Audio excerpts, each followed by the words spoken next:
di provinsi-provinsi untuk menceritakan apa yang terjadi di ibu kota. Zaman Babilonia 2000 tahun lalu sebelum Masehi sudah terjadi proses penyebaran informasi. Pontifex Maximus membuat papan informasi di rumahnya, yaitu pada zaman Romawi. Papan informasi dinamai yaitu Ennelan. Acta Diurna dan Acta Senatus adalah papan informasi buatan Julius Caesar dan ditaruh di lapangan pertemuan yang disebut forum. Kemudian surat kabar tulisan dengan tangan pertama bernama Gazeta terbit pertama kali pada tahun 1536. Di Cina, surat kabar King Pao terbit tahun 911 Masehi. Kabar berubah setelah Johann Gutenberg menemukan mesin cetak.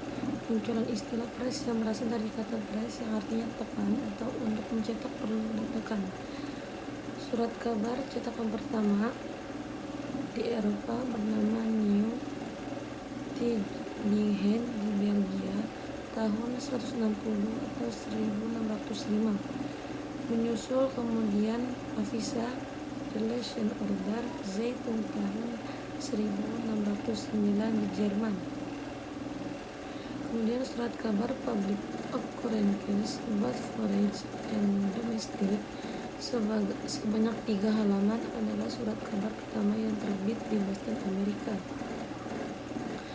Dan Benjamin Harris, pendiri surat kabar ini, gagal mendapatkan izin dari pemerintah kolonial Inggris sehingga hanya terbit 1 kali.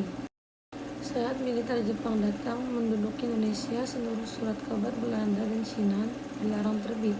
Penguasa militer menerbitkan sejumlah surat kabar sendiri.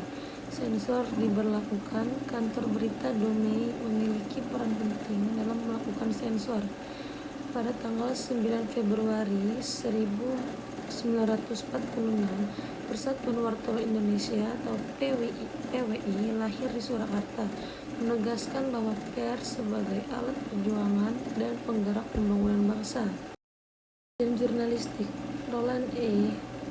Wolseley dalam Understanding Things Magazine menyebutkan jurnalistik adalah pengumpulan, penulisan, penafsiran, pemrosesan, dan penyebaran informasi umum, pendapat pemerhati, hiburan umum secara sistematik dan dapat dipercaya untuk diterbitkan pada surat kabar, majalah, dan disiarkan di stasiun siaran.